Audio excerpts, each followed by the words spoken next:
اِنَّ لِلَّهِ وَإِنَّا إِلَيْهِ رَاجِعُونَ۔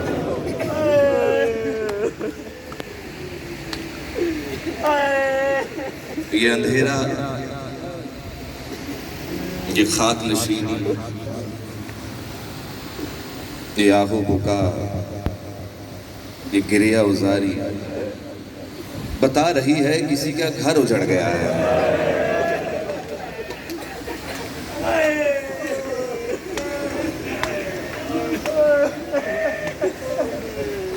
اور کسی بڑے اپنے کا گھر اجڑا ہے، کسی غیر کا نہیں۔ اجرکم اللہ، خوش نصیبی ہے آپ لوگوں کی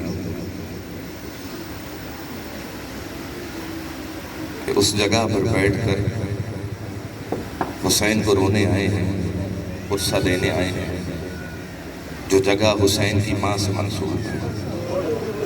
یقیناً حق بنتا ہے۔ پورا دن عزاداری میں گزرا آپ کا،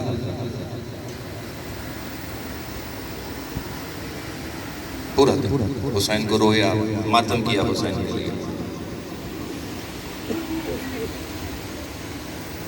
ہر گلی، ہر چوراہے، کہیں ایسا نہیں ہوا کہ کسی نے پانی مانگا ہو تو اس کو پانی نہ ملا ہو۔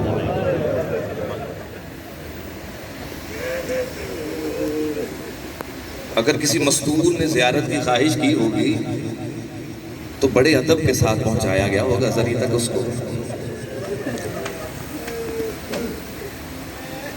اور اکثر میں کہتا ہوں کہ ابھی کچھ دیر بعد آپ اپنے اپنے گھروں کو لوٹ جائیں گے۔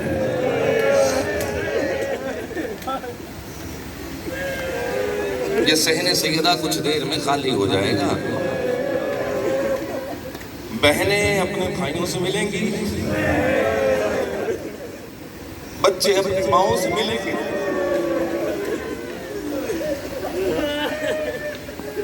سہاگ گھروں کو واپس جائیں گے۔ یہ رونا اس لیے ہے کہ یہ رات جب کربلا میں آئی ہے نا تو کوئی اکبر کو ڈھونڈ رہی تھی، کوئی قاسم کو تلاش کر رہی ہے، کوئی انہوں محمد کو آوازیں دے رہی ہے۔ ایک بی بی ہے جو ترائی کی طرف دیکھتی ہے، دریا کر کہتی غازی تو کہاں ہے دیکھ، تو میرے پردے کے سامنے تیری ضمانت پر زینب آئی تھی۔ اجرکم اللہ،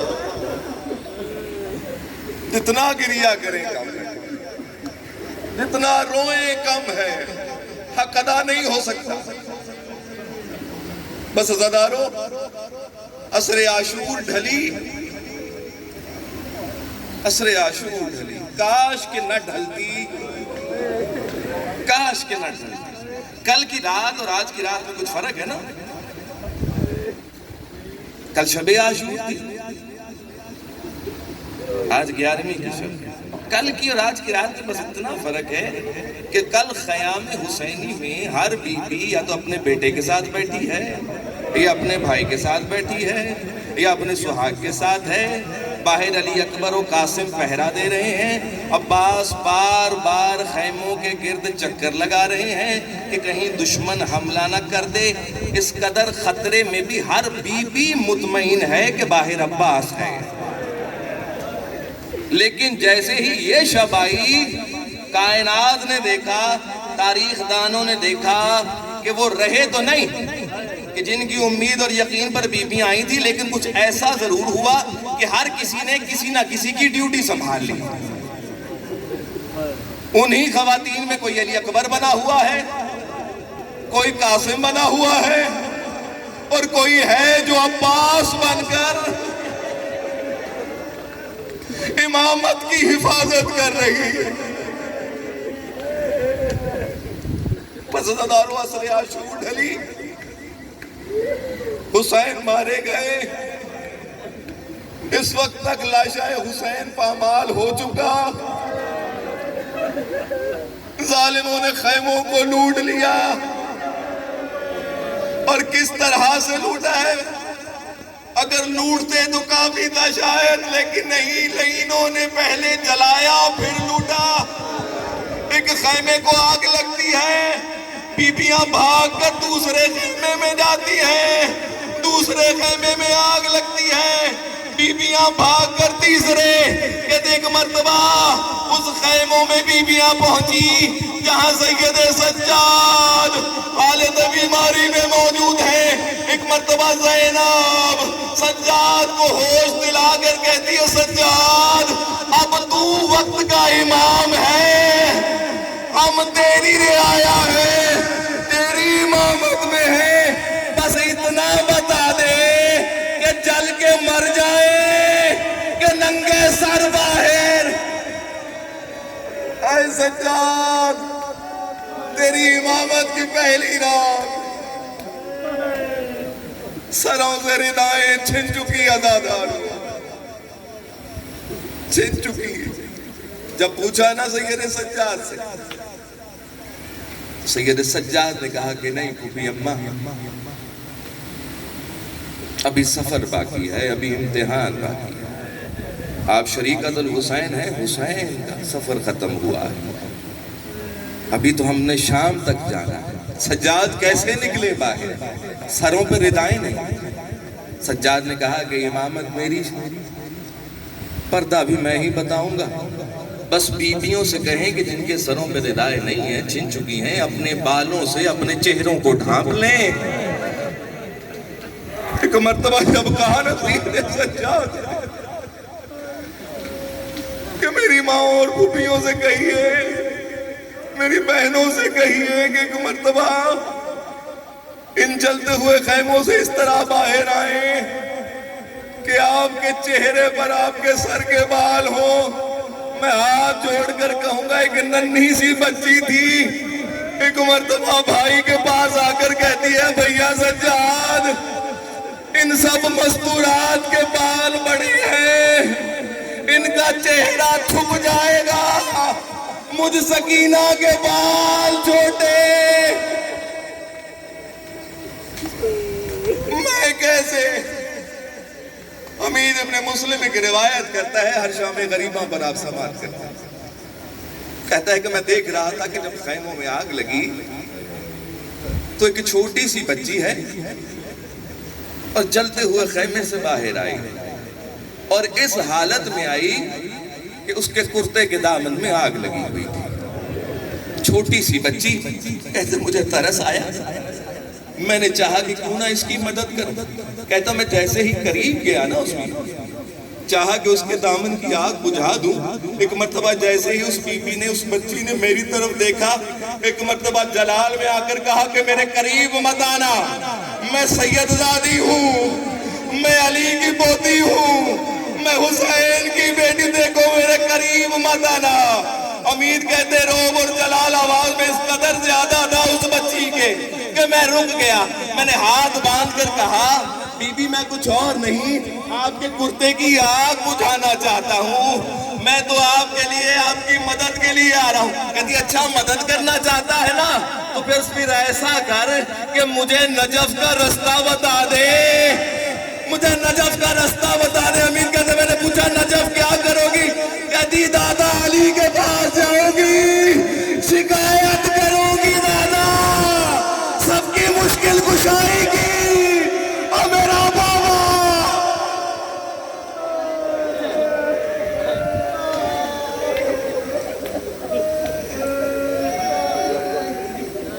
اجرکم اللہ۔ زندگی کا پتہ نہیں اگلے سال ہم ہوں نہ ہوں۔ آج کی یہ رات مصائب یا روایتوں کی نہیں ہے کہ مصائب ہوں گے تو آپ لوگ گریہ کریں گے، نہیں۔ بس عزاداروں وقت آیا کہ جب خیموں کو آگ لگ چکی، مقدرات عصمت کو ہر خیمے میں سے جس کو جو پسند آیا اس نے لوٹا، اس نے لوٹا۔ لیکن رونے کی بات پتہ کیا ہے کہ جب بیویاں کہتی تھی کہ تم نے مار تو دیا، ہمارے سہاگ اجاڑ تو دیے ہمارے بچوں کو، اب یہ لوٹ رہے ہو، تو وہ روتے جاتے تھے اور لوٹتے جاتے تھے۔ تو کسی بیوی نے کہا کہ یہ کیا ہے کہ روتے بھی جاتے ہو اور لوٹتے بھی جاتے ہو؟ اگر اتنا ہی خیال ہے تو مت لوٹو، یا پھر روتے کیوں ہو؟ تو کسی شقی نے جواب دیا کہ روتے اس لیے ہیں کہ تمہاری غربت پر ترس آتا ہے، اور لوٹ اس لیے رہے ہیں کہ اگر میں نہ لوٹوں گا تو کوئی اور آ کر لوٹ لے گا۔ کہتے ہیں کہ جب ایک مرتبہ تبرکات اول محمد لوٹ لیے گئے، خیموں کو آگ لگ چکی، تو ہر بی بی اس پریشانی میں ہے کہ جو بچ گئے ہیں ان کو اکٹھا کر لیا جائے۔ بیویوں نے بچوں کی تلاش کی، لیکن انہی بیویوں میں ایک بیوی کے جس کا نام ام رباب ہے نا، وہ ایک جلے ہوئے خیمے کے پاس گئی۔ ایسے لگتا ہے کہ کوئی بڑی قیمتی چیز ہے شاید اس کی، جس کو وہ تلاش کر رہی ہے، کوئی قیمتی چیز رہ گئی ہوگی۔ راوی کہتا ہے کہ شاید میں نے دیکھا وہ تلاش کر رہی ہے۔ کہتا ہے میں نے دیکھا کہ خیمے میں گئی، لیکن جب باہر آئی نا تو اس کے ہاتھ میں کوئی قیمتی چیز تو نہیں تھی، چند جلی ہوئی لکڑیاں تھیں۔ میں کہوں گا تجھے پتا نہیں چلا کہ وہ کس کی تھی، وہ کسی اور چیز کی لکڑیاں نہیں تھی، وہ علی اصغر کے چولہے کی جلی ہوئی لکڑیاں تھی۔ رباب نے ان لکڑیوں کو دمے مرگ، آخری دمے مرگ تک اپنے پاس رکھا، یہ نشانی بنائی رباب۔ بیویوں نے تلاش شروع کی۔ ایک مرتبہ جب سب کو اکٹھا کر لیا گیا نا، اب زینب عباس پر ام کلثوم کہتی ہے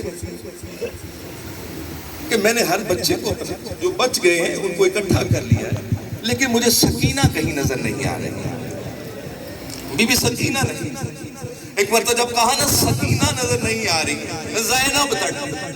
زینب پتہ ہے کیوں تڑپی؟ جب وقت آخر رخصت ہوئے نا تو حسین سکینہ کا ہاتھ زینب کے ہاتھ میں پکڑا کر گئے تھے کہ زینب اب یہ میری بچی تیرے حوالے۔ اب زینب کو فکر یہ ہے کہ بھائی کی امانت ہے، اگر سکینہ کو کچھ ہو گیا تو بھائی کو چہرہ کیسے دکھاؤ گی؟ جب کہا نا کہ نہیں مل رہی، کہا اچھا چلو آؤ میرے ساتھ، تم ڈھونڈو ادھر، میں اس طرف جاتی ہوں۔ بس بی بی نے تلاش کرنا شروع کیا۔ ایک مرتبہ مقتل کی طرف آئی، کبھی علی اکبر کو آواز دے کر کہتی علی اکبر مجھے بتا سکینہ تو نہیں آئی؟ کبھی قاسم کے لاشے کی طرف دیکھ کر آواز دیتی ہے کسی کو پتا ہے سکینہ کہاں ہے؟ چلتے چلتے ایک مرتبہ اس ترائی تک کہیں گئی جہاں پر عباس کا لاشا تھا۔ ایک مرتبہ کہا غازی میری سکینہ کو تو نہیں دیکھا، لیکن کہیں سے آواز نہ آئی کہ سکینہ کہاں ہے۔ ایک مرتبہ چلتی چلتی بی بی اس جگہ پر پہنچی جہاں پامال لاشا حسین پڑا ہے۔ ایک مرتبہ آواز دے کر کہتی ہے بھیا حسین سکینہ تو نہیں آئی؟ جب کہیں سے آواز نہیں نہ آ رہی تھی، ایک مرتبہ لاشا حسین سے آواز آئی بہن زینب تھوڑی آہستہ بولو، ابھی ابھی سکینہ کی آنکھ لگی ہے، ایسا نہ ہو تمہاری آواز سن کر جاگ جائے۔ اللہ جانے سکینہ نے کیسے حسین کا سینہ ڈھونڈا ہوگا اور کیسے جگہ بنائی ہوگی سونے کے لیے عزاداروں۔ ایک مرتبہ بی بی آگے بڑھی، سکینہ کے کندھے سے ہلایا سکینہ کو، سکینہ بیٹا۔ ایک مرتبہ سکینہ کی آنکھ کھلی، جی پھوپھی اماں دیکھو رات ہو گئی۔ اللہ جی پھوپھی اماں رات ہو گئی۔ دیکھو سیدانیاں اس طرح سے رات کے اندھیرے میں جنگلوں میں نہیں آیا کرتی۔ اللہ اکبر، آپ نے آرام سے جملہ سماعت کر لیا۔ دیکھو بچے رات کو اس وقت جنگل اور بیابان میں اس طرح نہیں آتے۔ ایک مرتبہ سکینہ نے ننھے ننھے ہاتھ باندھ کر معصومیت سے کہا پھوپھی اماں میرا بابا بھی تو یہاں پر اکیلا ہے، آپ کو پتا ہے مجھے بابا کے سینے کے علاوہ کہیں نیند نہیں آتی۔ میں اس لیے ایک مرتبہ سکینہ کو ساتھ لیا، واپس آئی۔ روایتیں بتاتی ہیں کچھ وقت گزرا، بیوہ ہو رہی اس حالت میں کہ کچھ بھنے ہوئے چنے اور ایک جام پانی۔ اب کہتے ہیں جیسے ہی پتہ چلا نا زینب کو کہ حر کی بیوہ آئی ہے، اس سے پہلے کہ حر کی بیوہ کچھ کہتی زینب آگے بڑھی، حر کی بیوہ مجھ سے حر کا پرسہ وصول کر، حر کی تعزیت وصول کر، حر کی تعزیت وصول کر۔ بہت بڑی شہادت دی ہے تیرے شوہر نے۔ کہتے ایک مرتبہ زوجہ حر نے زینب کے چہرے کی طرف دیکھ کر کہا بی بی آپ نے تو مجھے میرے شوہر کی تعزیت کر لی، پرسہ دے دیا، اب مجھے بتائیں میں آپ کو کس کس کا پرسہ دوں؟ کس کس کا پرسہ دوں؟ محمد کا پرسہ دوں یا قاسم کا یا عباس جیسے بھائی کا پرسہ یا اکبر جیسے کڑیل جوان یا بھائی حسین کا پرسہ؟